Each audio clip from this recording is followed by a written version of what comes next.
Okay, yes, chapter 5.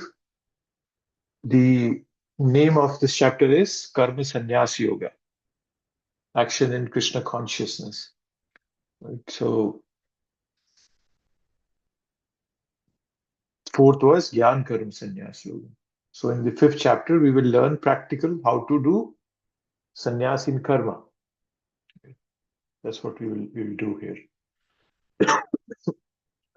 And in the first verse itself, Prabhupada gives a very good description of what we have read till now.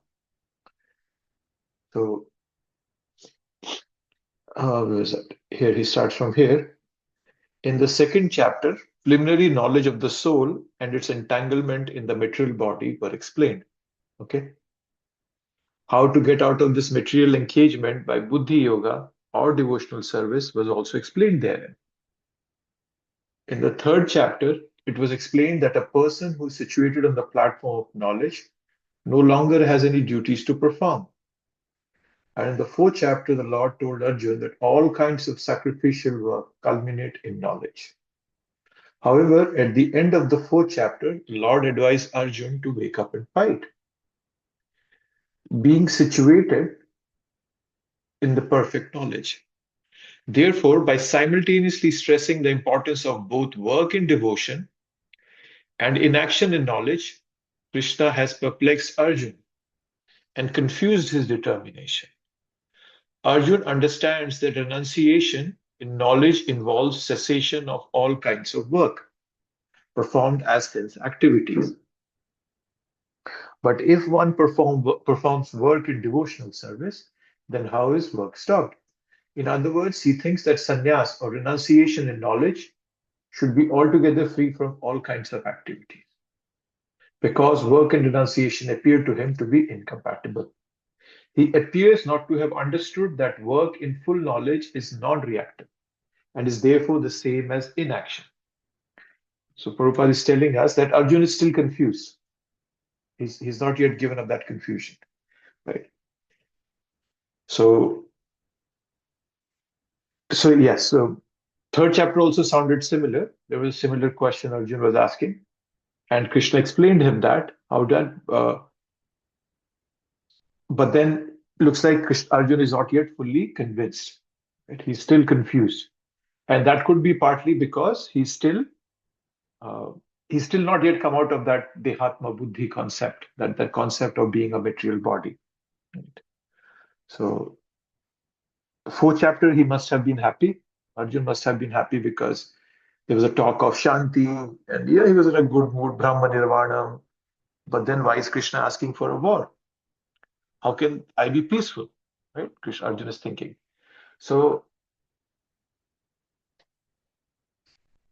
and then also, as I said in the fourth chapter, Krishna had glorified transcendental knowledge. So he was kind of saying that, oh, knowledge is important. But towards the end, again, he said, no, we have to fight. So, as you say, right, a man convinced against his will is of the same opinion still. You can lead a man to wisdom, but you can't make him think. You can lead a horse to water, but you can't make him drink. So Arjun, even though Krishna had explained to him, but still he's acting as if he didn't understand. Sometimes what we do is, we also do that. We use Shastra to justify our desires. So that is Arjun's problem. So one message to take from this is that Krishna doesn't get frustrated even though Arjun is asking similar questions. So then the other part of the story is that when we come to bhakti, when we all come to spiritual life,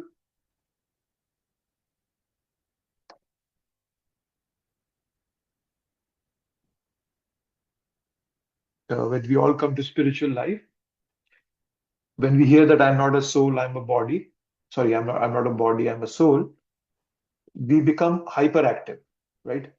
What we start doing is we start neglecting our family life. Right? So let's say if a family member is sick, devotees might start to neglect them. So we become prematurely advanced in Krishna consciousness. That's the other side. That's not an ideal platform. Right? So So we don't neglect family duties also. So, so one is that we use Shastra to justify our desires, and second is to artificially adopt the philosophy. Right. So there's a so we don't go on either extreme. Okay. So chapter 3 was also Karma Yoga. It's Karma Yoga in practice. I think I had a slide somewhere. Give me a second. Let me share my slide.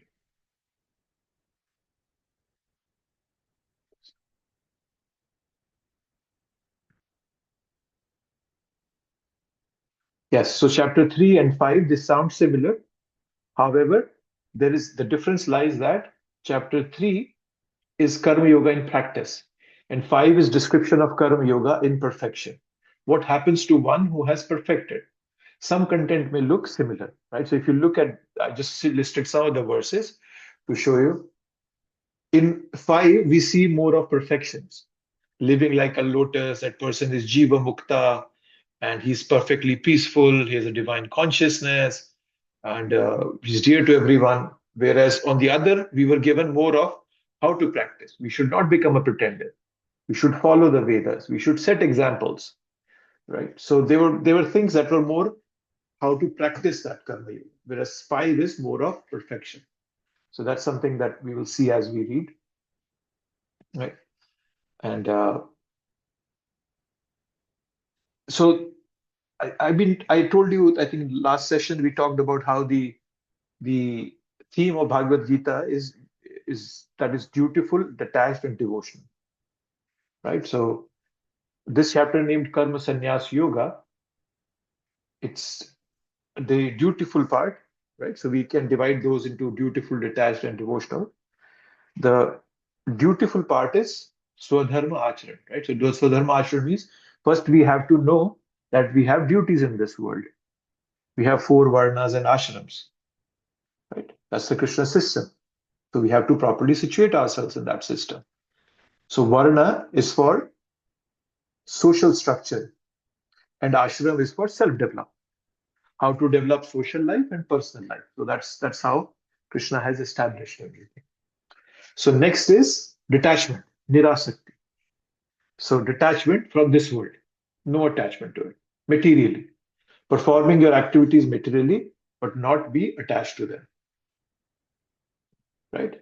This is this is what it means to be materially detached. But it's not easy to be detached. You have to attach to something. That's where we come to the devotional level, where we attach ourselves to Krishna. Then it works, right? So, so yes. So this is the way this you can understand more of this chapter. And as I said, the dutiful, detached, and devotional. This theme is going on throughout Bhagavad Gita. It's not as if Krishna is bringing in something different other than this. These things will be talked about. They all are in progression, and Krishna will walk us through doing karma yoga as your swadharma, whatever you have been given, taking it to a level where you can be detached from it, and then eventually connect with Krishna. Devotees, they all get all the powers of Krishna when they act appropriately. Prabhupada is an example for us for that. And Prabhupada says this in the second canto of Bhagavatam that by chanting the Lord's name, one can derive all the energy from all sources in this universe. So Krishna will continue to delve in this main theme of Bhagavad Gita: dutiful, detached, and devotional.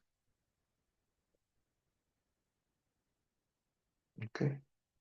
So now let me go back to Bhagavad Gita.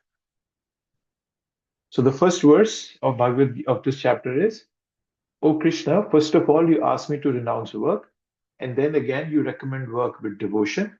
Now, will you kindly tell me definitely which of these two is most beneficial?" So, same. So, as I said earlier, Arjuna is still confused. He feels that renunciation means no activity, whereas Krishna is teaching him that renunciation means you can do activity, but you're not attached to it. And Krishna will stress on that. And so yes, so Krishna will start from the second chapter, second verse. And he'll start by telling us, no, it's you don't renounce. Like Arjun is asking two things: renounce work or work in devotion. So Krishna is going to tell him, no, you don't renounce work, continue working. So, and in this first verse, um, Krishna is this sannyasam karmana.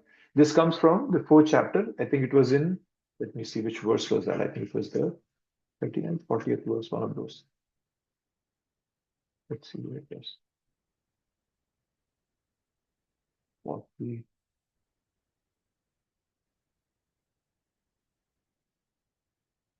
I can't find it. Okay, maybe I'm missing something. Okay, so yes, so this is coming from 49th chapter where Krishna was talking about that kind of sannyas. And so yes, so that's what Arjun is asking again. Sannyasam karmanam. And in the second verse, Krishna tells him clearly, or starts asking that renunciation of work and work in devotion are both good for liberation. But of the two, work in devotional service is better than renunciation. Right. So Arjun is asked, what is Shreya? That's what he had the word called Shreya. Yachreya etayor ekam tanme bruhi shunishitam. What is Shreya? Shreya, the word Shreya means more beneficial. That's what Arjun is asking. Krishna is telling him, what is Shreya? Nishreya, right? Which is leading to the path of liberation.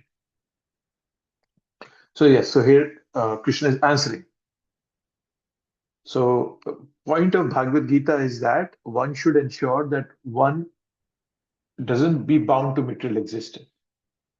So Krishna is saying karma yoga and karma sannyas both prevent attachment. But among both of them, karma yoga, work in devotion, is better. It's better because it is easier. Renouncing the world is very hard. Our heart will become hard, and existence will be. It's like giving up everything. So it's very hard. But karma yoga, by doing work in devotional service, is easier to do. Right? And in the second, here Prabhupada focuses a lot on that we should avoid karmic bondage. That's what Prabhupada's purport is focused on. Okay, and he starts by this this verse by, I think, 5 point. This is Rishabh Dev speaking. I think he's speaking to his sons here. Right. So we have to continue working till we understand and realize our true identity. And he starts with this verse, Nunam pravatta kurute vikaram. Right. So everyone is performing insane activities for sense enjoyment. That's what this means. People are mad after sense gratification, and they don't know that this present body is a result of fruitive activities of the past. So everybody is doing sense gratification. Okay. Yat indriya prite apranoti. Right. So why are we performing these activities? Indriya priti. Too much urges to satisfy the senses without any higher taste. Okay. So that's why we are doing it. Right? So that's why we are doing it, right? And then nasadu manne yata atmanoyam. And this Rishabh Dev is saying, I don't consider these very sadhu. Why? Ashanapi kleshada ashadeha. Right? Even though this body is misery, but it can give us a lot of pain also when we engage in sense gratification. So material body is designed for pain, but we are trying to enjoy, right? So then he goes on to say, Parabhavas tavad abhoda jato. You will defeat the mission of your life if you continue to be sense gratified and follow that path, right? Yavan jigyasta atma tattvan. Until less we don't inquire into the soul. Right? Yavat kriyas tavad idam manovai. Right? So as long as we continue material work, our mind will be continued to be tainted with karmic mentality. Right? Karmatmakam yena sharira bandha.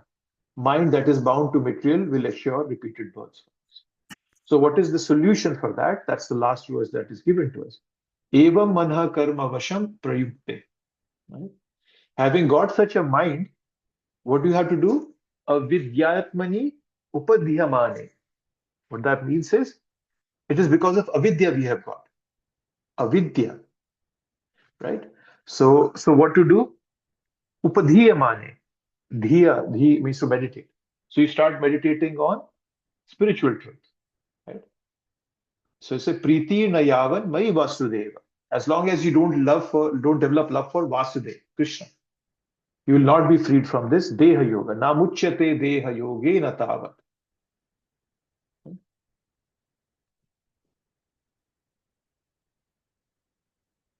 Yeah. So this is so Prabhupada is in this purport. Prabhupada is establishing the concept of karmic bondage, and we should avoid karmic bondage. So Prabhupada is going to talk about that in length. And then one thing he highlights in this purport is that yes, we can take all the knowledge in, but then that's not sufficient for us to get out of this material body. Without Krishna consciousness, mere renunciation of fruitive activity does not actually purify the heart of a conditioned soul. No purification happens. And as long as heart is not purified, one has to work on the fruitive platform. So Prabhupada is establishing here, you need both the things. You need knowledge. We all need knowledge. That is why reading Prabhupada's book is very, very important. And you don't have to wait to read any book. You should read every book of Prabhupada. He painstakingly wrote 80 books. But that by itself won't help you unless there is Krishna consciousness. What does Krishna consciousness mean? That in our heart, we are trying to surrender to Krishna. And Prabhupada is saying, as long as the heart is not purified, heart purification happens by chanting. Cheto darpana marjanam. That's what happens when we chant. So if we don't read, we don't chant, and don't engage in service, we will not be able to get out of this material bondage. Prabhupada is clearly establishing that, those three things. Right? Strengthening your intellect, making your intelligence strong by reading, cleaning our heart by chanting, engaging our hands in service. So then, otherwise, we just continue to come back here again and again. Yeah. Okay. And then Prabhupada quotes this verse of about artificial vairagya, yukta vairagya. And we talked about this in detail, right? There is Falgu vairagya and yukta vairagya, right? So yukta vairagya means appropriate. That's a right vairagya. But Falgu is just a show off. Right? So, and vairagya vairagya means detachment. Vairagya is a natural result of bhakti. In Srimad Bhagavatam, first canto, second chapter, we told Vasudeva Bhagavati Bhakti Yoga Prayojita Janyat Yashu Vairagyam Jnanam Chayat Ahitukam. Right? That one practices bhakti, one experiences such higher happiness. And then material happiness becomes tasteless. Right? And that's the technical and philosophical point about the relationship between bhakti and vairagya. Right? We all need some vairagya. We all need some renunciation, some control, some sense control. Right? But then practicing bhakti is the more important part. Yeah. And Prabhupada brings that out. Okay. So coming on to the third verse. And one who neither hates nor desires the fruits of his activities is known to be always renounced. Such a person free from all dualities easily overcomes material bondage and is completely liberated. O mighty armed Arjun. So why is karma sannyas better? So here Krishna is talking of renunciation in action, not renunciation of action. While acting, you renounce. But don't renounce the action by itself.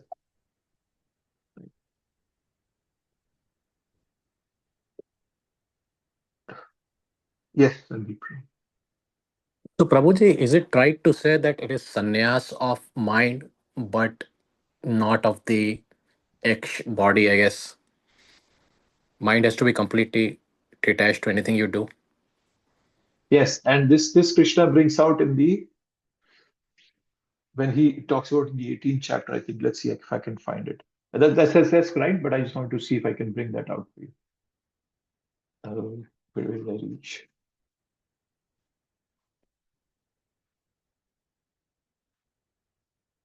Oh, no, it sees that in the beginning.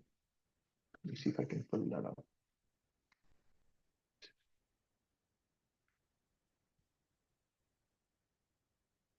out. Here, yes, Krishna. This is 18th chapter, uh, and Arjun is Krishna is revising everything. So what he says is that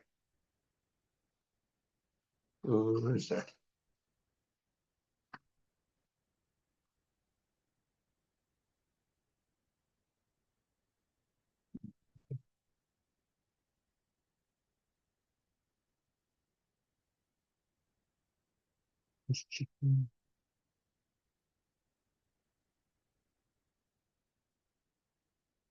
Here, the giving up of activities are that are based on material desire is what great learned men call the renounce order of life, sannyas.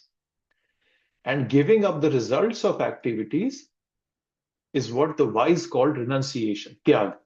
So Krishna is stressing on this second part, renunciation of the results of action, activity. So he wants us to do tyag. He doesn't want us to do sannyas. So this is the second verse of the 18th chapter. But yes, you're right. That's the way to put it. Oh, where did I go? Okay. Um,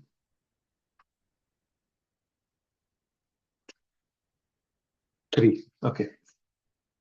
So yes, so this now in the wise karma sannyas matter is what being talked about, right? So what Krishna is saying that he neither hates nor desires the fruits of his activities, is known to be renounced, right?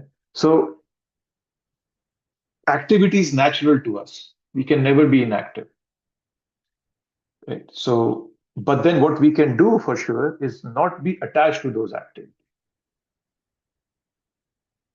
And then Krishna is saying that free from all dualities. So how does how does person become free from all dualities? I think Prabhupada talks about, oh yeah, yeah. There is no duality in his mind because whatever he does for Krishna. Being thus freed from the platform of dualities, he's liberated even in the material world. So how does working for Krishna help us get rid of dualities? Because the devotee that doesn't look for good or bad from material perspective. He tries to use everything for Krishna. Duality comes when we look at things from a material perspective. Summer, winter, happiness, sorrow, right? But if everything is for Krishna, there is no duality anymore. It's all for Krishna. So service to Krishna can be made in all situations. Yes, Binu.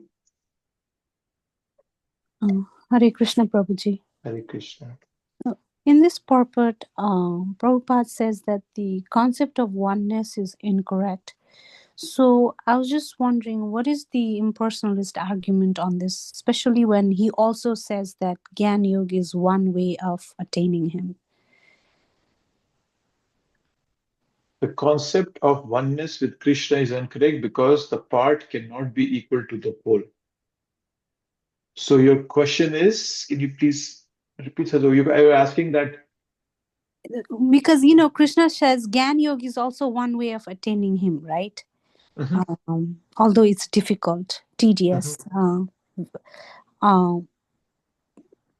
But this Gyan is not. Yoga This is is not. oneness. Gyan Yoga is oneness. No. Gyan Yoga is not oneness. Gyan Yoga is knowledge, right? Oneness means impersonalism, where we say that we will go and merge with Krishna. Yes. So that concept of oneness is incorrect because we are parts and parcels, eternal parts and parcels. We can never become one with Krishna because that's the everybody those Mayavadis think, right, that way, that I will go and merge in Krishna, or I will become Bhagavan myself. So that's the thought process they have. So Okay. that is incorrect. Okay. I was confusing Gyan Yoga with Yeah, no, impersonalism. Gyan is knowledge. However, any kind of Gyan, whether it's Gyan Yoga, next chapter is Dhyan Yoga, all about yoga. And actually, even in this chapter also, Krishna brings it, I think towards the end, 27, 28, he brings a bit about Ashtanga Yoga. All of them are Krishna is going to talk about. All of them can take us to Krishna. However, we should see them as stepping stones to bhakti. If I see that Gyan Yoga is all in all, and I'll practice Gyan Yoga all in all and go back home, back to Godhead, that's not going to work. You eventually have to come to the level of bhakti. You have to connect all different types of yoga to bhakti, and eventually that's kind of the doorway to go back home. Thank you, Prabhuji. Okay, yes, so freed from dualities. So this concept of dualities, as I was explaining, that because the person uses everything for Krishna, no duality for him, right? Like many times Prabhupada would be very careful how he spent his money. Once Prabhupada was sending one of his disciples to go deposit a check in the bank. It was in India, Vrindavan. And Prabhupada asked him, okay, how are you going to go? So he said, oh, Prabhupada, I'll take a rickshaw. And he said, okay, how much is the rickshaw going to cost? He said, $2, 2 rupees. And then Prabhupada calculated and he said, okay, I'll just mail it because the mail only requires a 25-cent post stamp on it. So Prabhupada was thinking about a rupee to save every single rupee. Whereas there were other sadhu babas at the same time in Vrindavan who said, oh, I never touch money. That's Falgu Vairagya. That's false detachment. Everything is Krishna, so everything can be used in Krishna's service. That's what Prabhupada has taught us.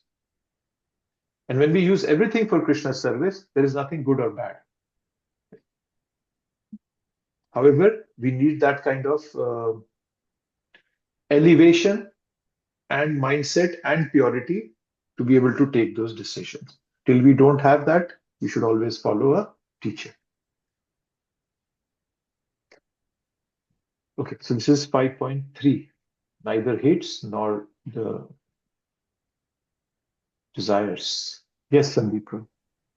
Prabhuji, it's a very, very important point you just explained. Like, look, if everything is for Krishna, there is no duality, right? Because either way, bad or good is Krishna. So the question doesn't even arise. So that's a very good thing, Prabhuji. And I think if somebody can take it all the way, right? Really, like for every single thing that happens in life, that would be the ideal thing, right? My struggle, Prabhuji, personally, is that, certain things we consider as pure, right? And certain things we don't offer to Krishna. So from that standpoint, like I try to avoid, thinking about those impure things.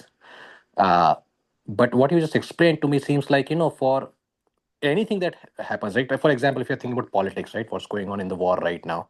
I mean, those kind of things also should be looked at from Krishna's perspective, even though they may be impure or bad or whatever. Or how do you like offer those kind of things? Because Krishna only we offer, pure things, right? Yeah. So when we Because ideally, say, I should not be afraid of offering every single thing, right? I mean, it good, bad, all Krishna. That there's no duality. So this should make it clear. yes, we can offer everything, but it doesn't mean that we have to, offering doesn't mean that you have to always give it to Krishna. Offering can also mean that you are not, how to say it, you are not attaching yourself to it, right? Because it's not like I have to take everything and give to Krishna. There are some things that I don't want. So you don't have to. What I'm pointing at is you don't necessarily have to offer everything to Krishna, right? Like for example, you don't have to. Like I don't want to go and start watching news and then try to figure out how to offer that to Krishna. I can just avoid watching news altogether, right? And this is more of when we look at this that everything is being offered to Krishna is means that more of perspective from understanding that whatever is coming to me is Krishna's mercy, right?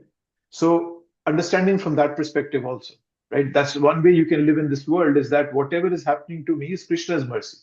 So it's not just offering. Just offering is a very broad term. It just does not mean that I go and give it to Krishna. Offering could also mean that whatever is coming to me, I see that also as Krishna's mercy. So that is also kind of a medicine that I can use to improve myself. So what are you doing by offering? You're purifying that thing. Okay, so when that thing gets purified, then you can use it without any karmic reaction. So similarly, whatever is coming to you, you expect that as Krishna, so that automatically is also purifying you, right? So offering is a very broad term. That's what I just wanted to highlight to you. And yes, it's some things you can also look at how Krishna is. You can look in Krishna's hand in it. This world is, how do they say it, right? If people start making their houses on, those, what do you call them? Those quake lines. What do you call them? Um, on which earthquakes happen. What do you call them? Flat. Like, I don't know what you call them. But if you make a house on an unstable ground, and when the earthquake comes and your house breaks down, we cannot blame Krishna for that. So we also have to use our intelligence so that we don't do things that are eventually going to lead to a negative effect, right? For example, the wars that are happening right now, right? Yes, they all are happening, but we also have to see that it's people's own doing, right? It's on people's own doing. They're not. It's not like Krishna is coming and intervening, and we have to surely find a way to offer that war also to Krishna. We don't have to do that. We can just see that this is all Krishna's big plan. I'm not here to fully understand this. I'm just here to understand and accept whatever is coming as Krishna's mercy. So that's just another way of looking at it. Yeah, Prabhu, I think that makes sense. Only thing is, like, whenever we want to avoid something, right? It's one of those things. If you think like there is no monkey inside the bottle, you're gonna think about a monkey inside the bottle. So, like avoidance sometimes does not transform into a non-dualistic experience, right? Because avoidance itself is like that. So this the struggle, like chicken and egg kind of thing, right? One thing to avoid and the other comes back. So, Well, the like for duality in that is, Mhm. the duality when you're looking at those things is, it's happening for my good or happening for bad. That's the duality there, right? So when you are seeing everything as Krishna's mercy, you're not seeing it as, is it happening for my good, or is it happening for good or happening for bad? That's what I meant. I understand that duality, avoidance does not remove duality. But when you see everything as Krishna's mercy, that avoids duality. That's what I meant. Okay. Okay, bro. Thank you. Yes, Jhulan Yatra, you had your hand up? Yeah, I wanted to mention that I was listening to this one lecture of His Holiness Bhakti Vikas Swami, and he was mentioning that the lecture was specifically about why Krishna let destruction happen.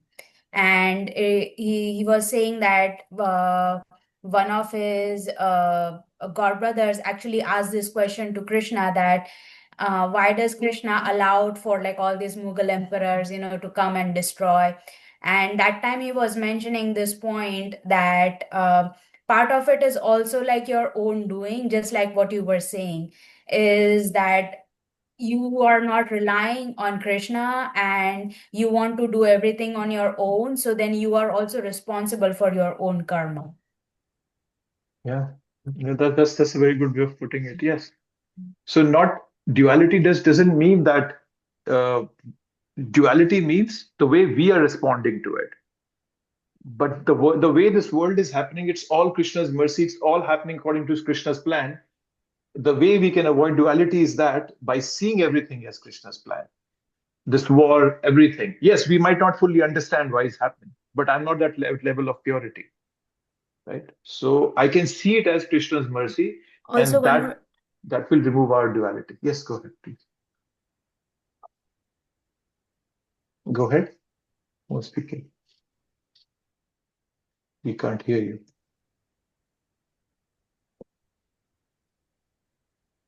Oh, nobody was speaking. Okay. Yeah, Prabhu. Yes. I think you just kind of maybe phrased it, that seeing everything as Krishna's mercy. That's where I think my question was, because seeing like wrong things as Krishna's mercy is sometimes hard, because that doesn't mean avoidance, right? So it's kind of counterintuitive to there a little bit, to Yeah. avoid it and not avoid it and then see it as mercy and all of that, right? So, yeah. Yeah. Yes, Prabhu. Yes, go ahead. Sorry, somebody is speaking. Prabhu, I also wanted to mention about this one Leela. I can't recall it completely from top of my head, but maybe you can help me.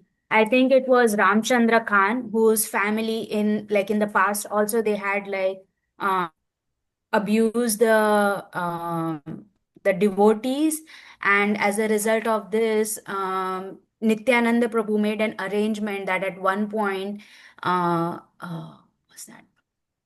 A cow was actually killed in their house and cooked and eaten. Yeah, I So know what it, I I don't know know that. if you can recall. I don't. Yeah, I don't know. Yeah. So I was. I think he was the one who was he the one in no that one. Yeah, sorry, I don't also remember what I passed time, but I get you what you're saying. Yes. Yeah. Yeah. So, but yes, yeah, that's the way to look at it, Prabhu. It's it's never going to be perfect out there, but the way devotees start looking at it is that they start seeing everything as Krishna's mercy. They don't judge anything as good or as bad, or why is this happening to me? Why did I lose my job? Why did I have this, or so, whatever it may be. I'm just kidding. The way we remove duality is that we see everything as Krishna's mercy. Then we become peaceful. Yes, you also see, but then that's the other aspect of duality is that we also try to control our senses so that we don't get entangled in that. Oh, it's very hot today. Where can I find a very good, air conditioned room to sit in? Or it's very cold today. So that's the other aspect of that. When we become Krishna conscious, then we we can get away from these dualities also.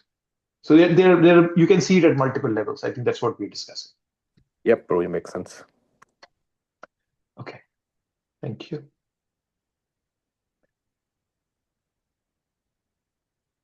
Yeah.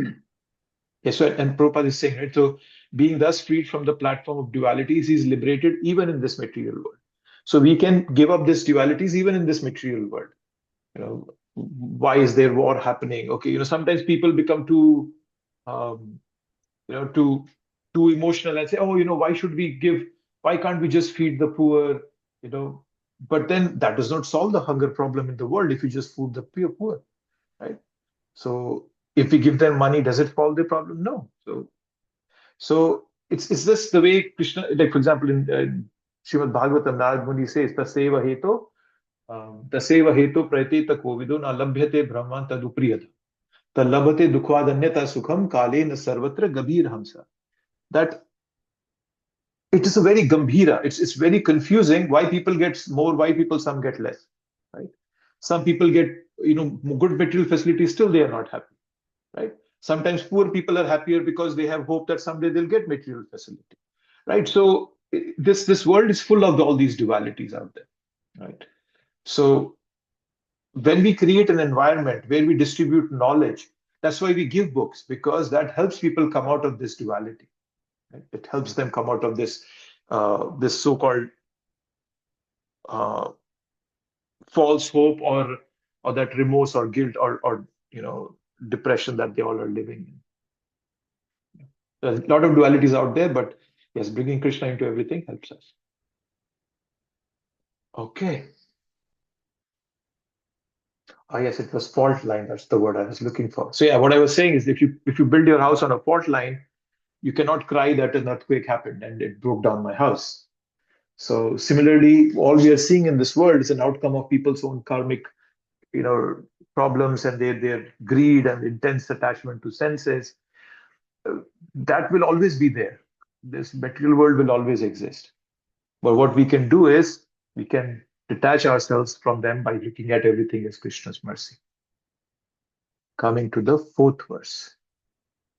So now this verse,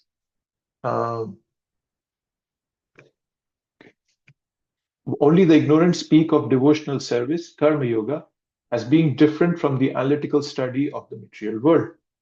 Sankhya. Those who are actually learned say that he who applies himself well to one of these paths achieves the result of the both. So now Sankhya is here and Karma is here. So Sankhya, Yoga, we have seen this analytical study of the material world. So when you keep breaking down, okay, what is this body made of that I'm taking care of so much of? It's just all gross substance in there. I have acid in my stomach. I have blood. So such gross things in my body. So then my attachment to the body goes away. It decreases. Right? But then eventually, when I realize that, then I take the next step and find, okay, there must be somebody who's beyond all this, who's created all this, and so forth. So, as Prabhupada is saying, the aim of the analytical study of the material world is to find the soul of existence. So when we keep digging deeper and deeper into this material world and trying to break it down, eventually we find that Krishna is everywhere. Right? He's the super soul. He's present everywhere. Right? Atmani Akhilatmani in the 10th canto, 14th chapter. I think it's the 55th verse. Brahma says, no, Sukadeva Goswami says that Krishna is Atmani Akhilatmani, that he's the soul of my soul. And just like me, he's the soul and soul of every living entity, even immaterial things. Krishna is always everywhere. So eventually, then the person who is doing Sankhya Yoga will eventually connect with Krishna. That is what Krishna means, that they both are okay. Both the paths are okay, right? And so yes, so the people in Sankhya Yoga, they always reject things, neti, right? Right? They go to everyone, oh, you are not this body, you're breaking down. Like so, as Prabhupada is saying, Sankhya Yoga is finding the root of material existence. And then opposite of that is Karma Yoga. There is no analytical study, but there is connection through service with the controller of matter and spirit, Krishna. You don't find the root, but you water the root. So that's so Sankhya is analytics, analyzing everything. Karma Yoga is synthesis. Right? So in Sankhya Yoga, the people, they will break down everything and then they will accept who's Bhagavan. Whereas in Karma Yoga, we first accept who's Bhagavan and then we understand further on. And you will get the fruit by following either one of them. But as Krishna has said earlier, Sankhya Yoga is harder. Just imagine if you have to just go out on this world and just analyze everything, understand everything, and then accept Krishna as Bhagavan. That's going to take a long time. We don't want to go that path. So, yeah. So this is comparison Krishna is giving in here. Let's see what Prabhupada is saying.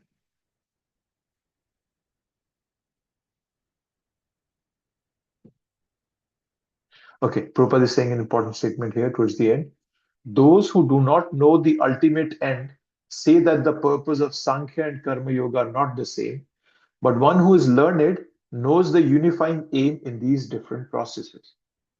So when we don't know what the ultimate end is, which is Krishna, then somebody can say that the Sankhya Yoga and Karma Yoga are different. Yes. But one who knows the aim of the process, then it all is the same.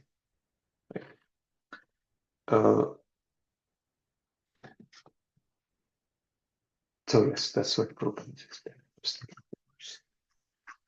Fifth, one who knows that the position reached by means of analytical study can also be attained by devotional service, and who therefore sees analytical study and devotional service to be on the same level, sees things as they are. Okay. So what is attained by Sankhya is also attained by Yoga, Karma Yoga. Right? So, yeah. But as Prabhupada was saying towards the end of the last purport, if we do analytical study without understanding the purpose or the final goal, then we will go away from the truth. Right? Krishna in the 4th chapter, he said, right, Diyatha mam prapadyante tam satheva bhajamiham mama vartmanu vartante manushya partha sarvasha. As all surrender unto me, I reward them accordingly, and everyone follows my path. So Krishna said in that quote, right? So that is where it's coming from. What was that word? Ekam Sankhyam cha Yogam cha. That it's the same, right? Both are meant to take us to the final goal. So goal is the same. So but we have to see it with knowledge. When we see things properly, we see the right way. Right? And Prabhupada says in here that the real purpose of philosophical research is to find the ultimate goal of life. That's the purpose of philosophical research. Since the ultimate goal of life is self-realization, there is no difference between the conclusion reached by these two processes. So, yes. So, and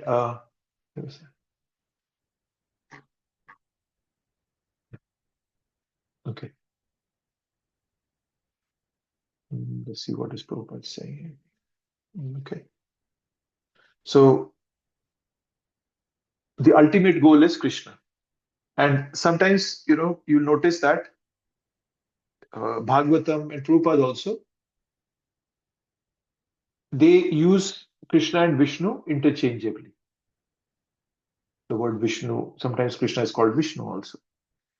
When the Ras Leela is explained, the last verse of last Ras Leela chapter, the 10th canto, Krishna is named as Vishnu, right? So, but then they both are the same. So, I don't know if we have talked about this or not, but Vishnu is nothing but Krishna, in a more formal way, like somebody like a CEO at office at work, right? Big CEO at work. He has his own decorum to maintain. People, look up to him, they respect him, they fear him, and all that.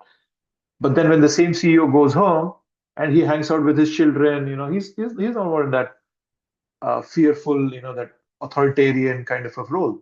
He's free. He's just having fun with his family. So Krishna is like that fun person. Vishnu is more of a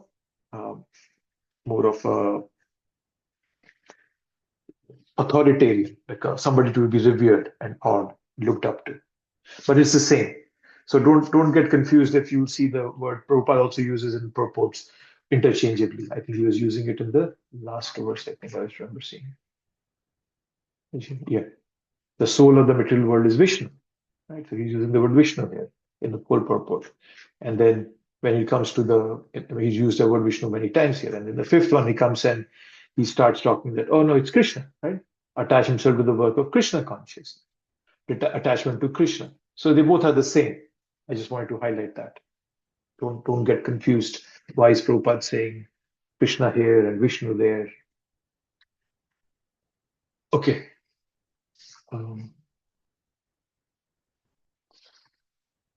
Okay. Sixth, merely renouncing all activities, yet not engaging in devotional service of the Lord, cannot make one happy. But a thoughtful person engaged in devotional service can achieve the supreme without delay. So again, sannyasa, by renouncing activities but not connecting to Krishna, will never make us happy. But if we do a little bit of renunciation, controlling our senses, the four regulative principles, and engage in devotional service, then we have a very good chance of attaining Krishna. So this is the sixth verse, attaining Krishna. Right? So it's very clear here. Sannyasa can cause dukkha because senses, they need engagement. Our senses need engagement, and we are denying them in sannyasa. Right? So it doesn't hold for a long time. Right? Inactivity is troublesome. We have to do some activity, right? So, but if we do activity in Krishna consciousness, then we'll attain liberation soon. Just detachment from matter is difficult without connecting to the absolute truth. Then it becomes dukkha. If there's no connection to the absolute truth, then it becomes dukkha. So, okay.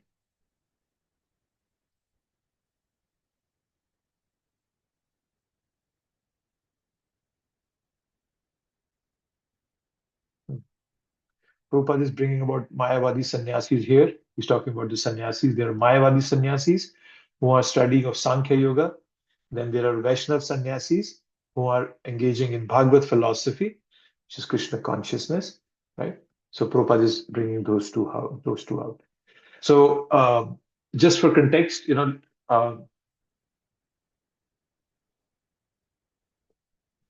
Shankaracharya came in the 7th century. Ramanujacharya, he came, I think, in the 10th century, 11th century. And then Madhvacharya came, I think, in the 12th century. And they all, I think not all, but I think Shukracharya didn't comment on Srimad Bhagavatam, but Ramanujacharya did, right? Shariraka Bhashya is written by Shankaracharya. It's Vedanta Sutras, it's not Bhagavatam. They don't have a commentary on Bhagavatam. Okay? So we have a commentary, we have the Bhagavatam, and so we read the Bhagavatam and follow the principles of that, right? And because they are reading, because Shankaracharya was an impersonalist, when they read, as Prabhupada is saying, their study of Srimad Bhagavatam becomes troublesome because so sometimes they also come to read Bhagavatam, right? Because they misinterpret it, so it doesn't help them. But whereas when we read Bhagavatam, we become very happy. So Prabhupada is just bringing out these two concepts from practical perspective. That there are people who are just following Sankhya and not connecting to Bhakti, and their life is very miserable. So when in the 14th century Mahaprabhu came, he diminished this concept of Mayavad all over the world. Right? And then Mayavadis also started practicing Bhakti. Right? There are a lot of incidences given in Chaitanya Charitamrita where Mahaprabhu did that. He converted Mayavadis to devotees. Right? So whenever we read the Srimad Bhagavatam, we read to understand who Bhagavan is. But when a Mayavadi reads it, they think, oh, how can I transcend Bhagavan and become Bhagavan myself? That is why they never get taste when they also read Bhagavatam. So, yeah. Okay, let's see if Prabhupada's bringing out anything here.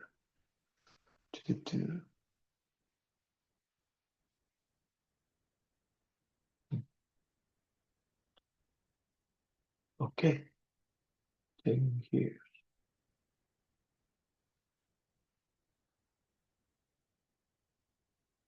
Okay.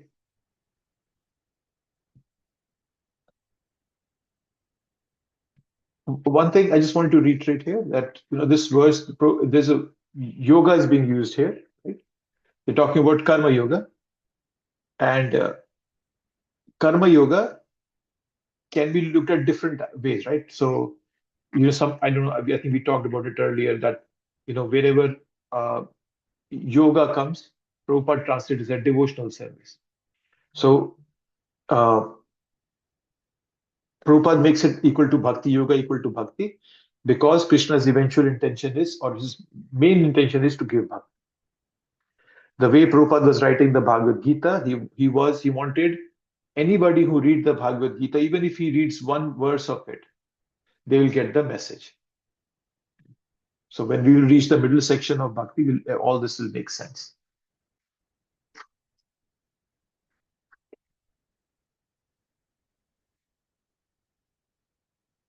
One who works in devotion, who is a pure soul and who controls his mind and senses, is dear to everyone, and everyone is dear to him.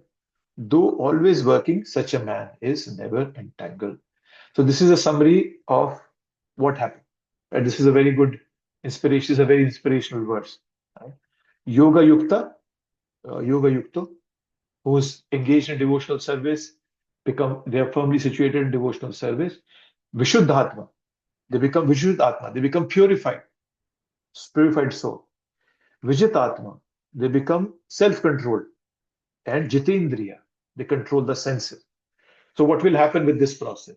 You will become very dear to all living beings that you are dealing with. Mahaprabhu could attract animals. Prabhupada could attract animalistic people. Not animals, but animalistic people. So everyone feels a connection with this person. Sarva Bhutatma, where is that? Yes, Sarva Bhutatma. So everybody feels a connection with this person. Why? How does this happen? Because more we give up selfishness in this world through our thought, through our action, through our words, the Paramatma sitting in the other living entity's heart, the super soul, tells that this person is your well-wisher. So the more we purify ourselves, the more the whole world, all the living entities and the super soul sitting in their hearts conveys to that living entity that this person is your well-wisher. When Prabhupada came to the United States, he was talking to drunkards, drug addicts, but they could see that this Swami is our well-wisher because Prabhupada was at this level of Yoga Yukta and he didn't have any selfish desires. So the Paramatma sitting in the heart of all those drunkards and drug addicts told them, this person is your well-wisher. This person has no hidden agenda. Right? This person has learned to love others just like himself. So that's the level of purity a person gets. Right?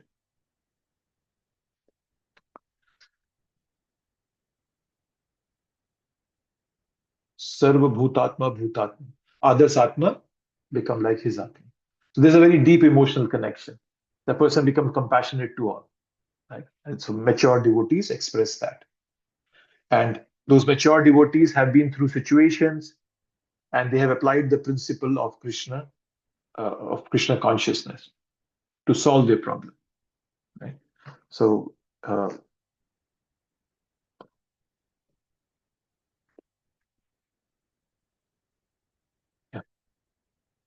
So yes, the person becomes mature and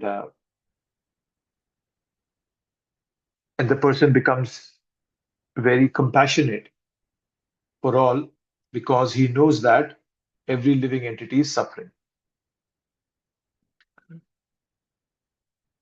So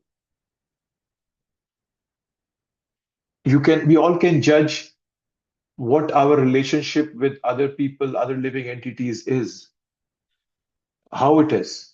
If we could just imagine and think that when I meet someone, do I think what can this person do for me? That's selfishness. But when I think what can I do for this person, that becomes spiritual in nature. That's compassion. So, but you also have to remember that give compassion, but not to an extent that it disturbs our self-compassion. Unless we are on that level of purity, we should also learn to discriminate how much to give, how much not to give. Our core strength should not be disturbed. So that's what Krishna is telling, that this way, Arjun, you'll never be entangled. You will never get bondage by working in this way.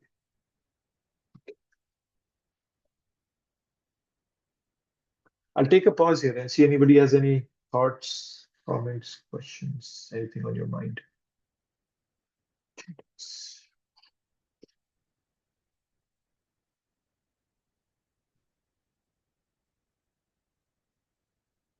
Anything? All clear?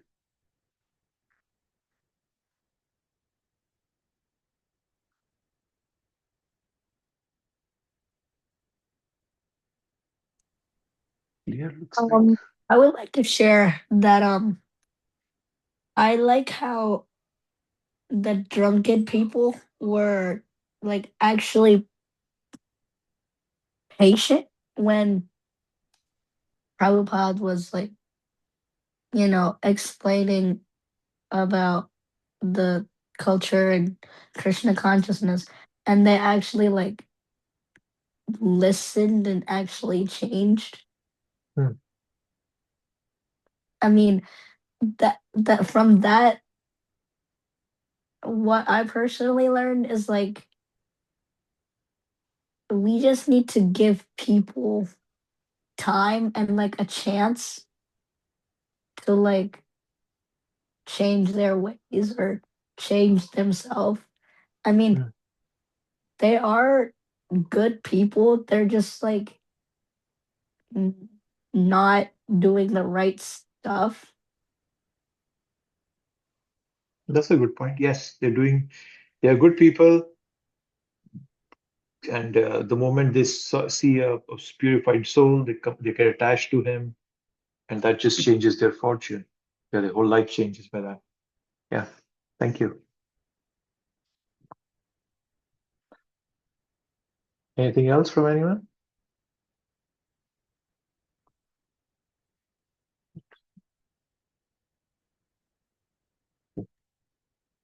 Okay, so then it's 8, 9. A person in the divine consciousness, although engaged in seeing, hearing, touching, smelling, eating, moving about, sleeping, and breathing, always knows within himself that he actually does nothing at all. Because while speaking, evacuating, receiving, or opening or closing his eyes, he always knows that only the material senses are engaged with their objects and that he is aloof from them. Okay? So, this is talking about the soul not being directly involved in worldly affairs. Right? For example, Prabhupada would never be affected by time differences. There was no jet lag for him. Right? So, the word here which I liked was, because that there was a word here. Yukto manyate tatvavit. Tatvavit, the one who knows the truth, a tattva, understands the truth. That person, uh, he is not doing anything, right? And so, and if you see the way the verse has been divided, first part is these ones: the seeing, hearing, touching, smelling, eating, moving, and so forth. They are the knowledge acquiring senses, means by which we take things inside our body. And then the next part was receiving, opening eyes, speaking, and all that, by which we give, like, which we take things outside, right? So there are various ways to take things inside the body and send outside the body. Wise person understands that I am not the doer of my bodily actions. Many things happen involuntarily in our body. While speaking, I don't forget to breathe. Right? There are some diseases when we forget to breathe. So, naiva kinchit karomati. I'm not doing anything. Then who is doing? Senses are working, following interaction with the sense objects. Right? Prahlad is a very good example. He was not at all aware of the motions, of anything that's happening around him. Right? The word Prahlad, if you break it down, Prahlad means prakashta rupena alhad. That's the way. Alhad means pleasure. Prakashta rupena, that's complete. So he's always full of pleasure. He has nothing to do with material. So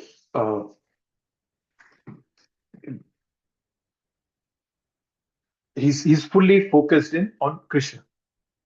That's the level. And there's a very good way of Rupa Goswami puts it at that yuvati nam yatha yuni yunam cha yuvato yatha mano abhiramate tadvan mano me ramate tvai. That just like when a teenage boy or a girl falls in love, they forget everything around them. That's what happens to such a person who's being talked about in this verse. So, yes, Bina. Prabhuji, but the soul is ultimately responsible, correct? Because that's why you go through the karmic reaction of getting a body and getting entangled into the cycle of birth and death. I think that concept is coming. I think we had where's that? Yeah. I've been talking about this. Yes, so I'll probably answer it now and we can touch on it when we come back. Yes, the soul is the doer, but he's not the sole doer. Okay, that's the way to understand it. There are three entities. There is Ishvara, there is me who desires, there is the Paramatma sitting in my heart who sanctions, and there is Prakriti who provides. Okay, this is the cycle that happens to us. Our sense objects, they transmit their desire to the soul. The soul then desires it, super soul sanctions it, and tells the material nature to execute it. And then we have sense gratification. So to answer your question, the soul is a doer, but he's not the only doer. There are other doers involved. In this case, it's a simplified version. In the 18th chapter will come, Krishna will talk in more detail. There are 5 doers. He'll get into more detail. So here, I'm not the only doer. Is that what you were asking? Sorry, I interrupted you before you come. Yeah, I mean, Yeah, but at the end, it's soul who suffers. The soul is the only, um, what do you call, the entity that suffers the consequences for desiring. Yes, we are suffering the consequences of our desires. Yes, but we are not the, but I thought you used the word doer, so I'm not the sole doer. So that's something I just wanted to highlight. But yes, we suffer. Yes. Just like a child, when he keeps asking his parents, I want this, I want this, I want to eat this, whatever, chocolate or whatever it may be. The parents, okay, after they get frustrated, it's okay, go ahead and eat it. And when he gets cavities, he has to suffer for it. He has to go to the dentist and it's just cleaning and all that happens, and the child has to suffer for that. So yes, eventually the soul has to suffer for his desires, but those desires are just not not his. Right? That's what this verse is telling us. That even though everything is happening, the person doesn't get connected to that. He's aloof from them. So then he's not getting any karmic reaction, zero karmic reaction, because he's seeing the senses engaging with the sense object, and he sees himself as aloof from them. That's the disconnect. Maybe hopefully with time I'll understand. That's the big disconnect that I have in my understanding um how soul is aloof from um sense and sense gratification, because it the desires come from soul. No, desires. So that's okay. When you say desires come from soul, they're not originating from the soul. They have been more of, in one sense, been falsely, the soul has been falsely under the impression that these are my desires. They are not the soul's desires. Whose desires are they then? The desires, what is happening is we have our senses. When they see a sense object, the mind immediately tells us, because we have, I think, let me just go back to that slide. I think we had another one. So let's look at this. Okay. Look at this slide. The flow of order at this moment in our mind is, in our body is, the sense objects, they connect with the senses, which tells the mind influences the intelligence because intelligence is weak, and it tells the soul, this is what I want. That's avidya. And the reason is because there's no connection with Krishna. There's a disconnect there. When we connect with Krishna, then the soul, because now has that knowledge, it tells the intelligence what to do. The intelligence tells the mind, and the senses accordingly interact with the sense objects. But the soul has understood that I'm just living, I'm inhabiting this body, but I am originally a part and parcel of Krishna. That's the way to understand. I'm not sure if this was any clearer to you. But so the desire is more of like given to the soul. Okay, this is what you want. And the soul falsely starts to believe it because it has lost its connection with Krishna. But once it reconnects with Krishna, then that soul reverses everything and doesn't engage in those sense desires anymore. Then whatever the sense sends, no, the soul says, no, this is not what we're going to do. This is what we are going to do. Then those desires get purified. Then they become good desires. I want to read Bhagavad Gita. I want to serve my spiritual master. I want to chant. Right. So then it becomes the desires become clear. Then whatever the soul wants to do, that's the true nature of it. Sachidanand. That comes to that level. Okay. Looks like you're still confused. This, yeah, it's gonna be a while before. Yeah. No, I have read about this over and over again in many chapters about the doer, and it'll come to me. I just have to have faith. I don't want to. That's a good way of putting it. Yeah, you just need to have faith. Yeah. Yeah. True. The way I understood Mataji's question is like this box you're showing here, right? Mhm. The other one, first box is like this previous slide. Uh, The illusion soul, instead of that, like illusion soul, no, not this one, the other one, back.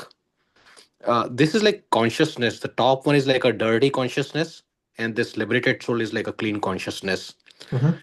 And essentially, the soul is independent, but it is just looking at one of those.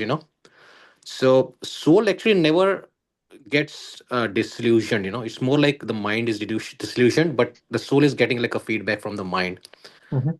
So in other words, the top box illusion soul is like a bad consciousness. Somebody is like totally corrupted, and the second box, liberated soul, is like a clean consciousness where the soul actually can see Krishna. But Mhm. soul in both the cases is like an independent entity. It has nothing to do with any of this stuff. That's what my understanding, Prabhuji, based on what Mataji is saying, and I thought the same way. Independent? What do you mean by independent? Like independent of what? Independent of like all of these different processes, like illusion, intelligence, and all of that. So when we do bhakti, our intelligence and mind, they get purified. So we have a subtle body, right, which is which is the mind, intelligence, and ego. Right now, that's corrupted, and that is the feedback that is giving to me as a soul is to get it to engage in these sense objects. So I'm connecting to these sense objects. But once the soul becomes liberated and the intelligence and mind are strengthened and they know what their true purpose is, then even though the senses might connect with the sense objects, but the soul is not in, soul knows that no, these are not my desires. This is not what I want. Yes, I'm in this body. I have to live this body. I have to do all that. Every morning I wake up. I have to brush my teeth and all that. But I'm not getting. It's not like I get engaged in that. I'm not attached to that. That oh, this is my duty. This is my job. I became a mother or a son, so I have a duty. That's my duty. That's a bodily duty. But the soul, as you're saying, it's independent. It doesn't have those duties. And a liberated soul understands that, whereas a illusion soul does not understand. Okay, but I thought like maybe the third distinction was between like consciousness and soul. So I guess we are talking about the consciousness is same as the soul in this case then, because if consciousness is corrupted, the soul will be bewildered. But if Yes. consciousness is not corrupted, then the soul will not be bewildered. So Yeah, but you have to understand the flow. A corrupted consciousness, the senses are telling the consciousness what to do. But in when the soul is not, when it's not the consciousness is not corrupted, they are listening from the soul what to do and telling the senses. So the flow of order reverses. yeah, correct. Yeah, that makes sense. Yeah. Yep, it's like an override basically. Yes. Yes, I see a couple of hands raised. I don't know who's. Sure, please go ahead.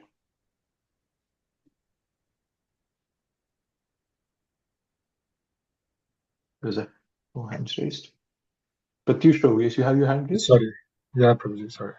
So this concept, I got introduced while distributing Bhagavad Gita through um, the horses riding the picture of horse and the charioteer and the soul, right? So if my Yeah. intelligence is weak, then the senses will uh, drag the soul which is sitting in the chariot in all directions, right? So just that the another way I looked at or understood this concept is in the chapter 2 we have seen how our desires which leads to all the anger and degradation, right? So and which makes us forget the real connection with the Krishna. So how the senses work, I have seen that with me personally, that if I'm looking at some of the YouTube advertisement, for example, something comes up, right? For example, nowadays AI is very famous topic, right? So I feel like I should invest some time in doing that course. So I might end up investing too much time because I see that's the hot topic for today time, and it will help me in doing job what I'm doing, but it won't help me really.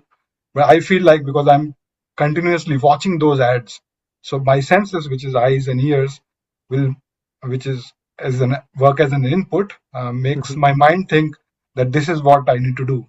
And if my intelligence, which is very weak right now, so will drag me into that and leaving all the important things. That's how it get corrupted, right, Prabhuji?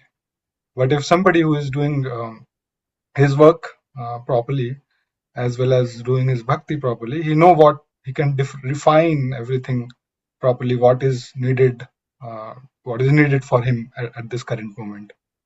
And that's how he can do it right way. Yes, it becomes very clear what is right, what is wrong, what is to be done, what is not to be done when the horses are under control. Yes. Prabhuji, I have last question. I think this is going to help me clarify my confusion. So the subtle body, which is mind, intelligence, ego, do you get a certain type of subtle body based on your karmic reaction, like based on your karma, like some senses, like pure intelligence, like pure, like um, what's the word? Like not like senses that are not like hopping from one thing to another, like hankering from one thing to another thing. So do you get the subtle body based You on, don't get a subtle body. You take this subtle body from one life to another. and is that based on your karma? Like what kind of Yes. subtle? Okay. Yes. Your karma will, so your what happens when we leave this body, our um, in our shastras it said that when we die, three yamduts come. One will pull our ego, one will pull our mind, the other will pull our intelligence, and our soul will just follow them because it's Mhm. so attached to our to that concept. And whatever karma we have done have been imprinted in our consciousness, ego, intelligence, and mind.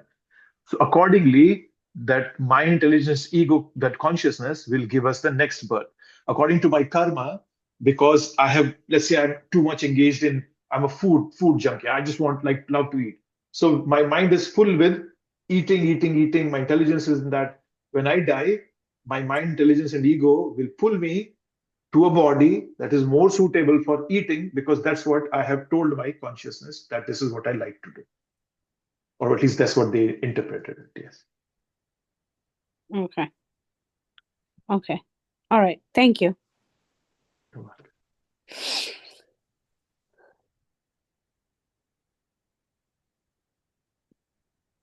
Okay, so that was this night, right? So yes, soul not being directly involved in the worldly affairs. Um,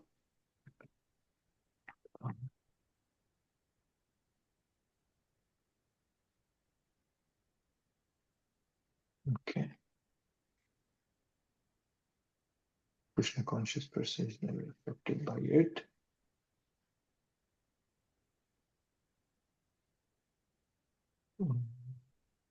Just trying to see if I missed anything. Okay, this is good. So let's just move on this last 10th verse and we can wrap up after this. This is a very good verse. I like this very much. Live like a lotus. Padma patra vibhavasha. Brahmani adhyay karmani sangam tyaktva karutiha lipyate nasa papena padma patra vibhavasha. One who performs his duty without attachment, surrendering the results unto the Supreme Lord, is unaffected by sinful action, as the lotus leaf is untouched by water. So, one who offers action to the Supreme Lord, meditating on, right? So, giving up all attachment. So the example is given of a lotus leaf, right? Scientists have found that there's a waxy coating on the lotus leaf, and now they're using it for coating glass buildings so that there is no water sticks on it. So yes, this is nice. So from the conscious living entities viewpoint, anything that is coming to contaminate me will slide off. So obviously there's a component of sadhana that helps us develop this kind of detachment. Krishna has a plan and he's giving us instructions. So if we simply follow that, we will be successful, even if we are not able to do it 100% perfect. In the third chapter, there is a purport where Prabhupada says that if you follow Krishna's plan, but you cannot fully execute it, still you will be successful. So if you have a desire to achieve success in that, you will get success. So yes, so what this verse is telling us, don't get emotionally involved in this world. Right? So when you have given up that attachment, that emotional involvement, you don't get bound by karma. Right? So Krishna is addressing the question that how is a person while working in this world be still free from bondage? That's the concept that Krishna is addressing in this.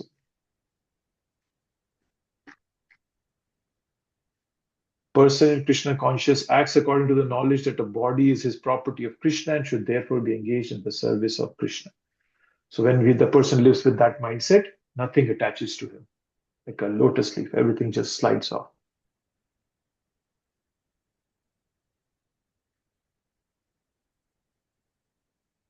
Okay, I'll stop here, see if anybody has anything on their mind or anything you would like to add, remove.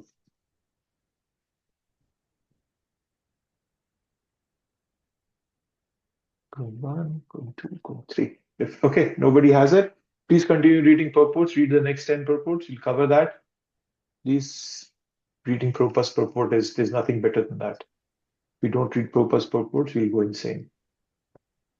Hare Krishna. Thank you. Hare Krishna. Thank you, Thank you so Prabhu. much. Thank you so much. Thank you. Thank you, Prabhuji.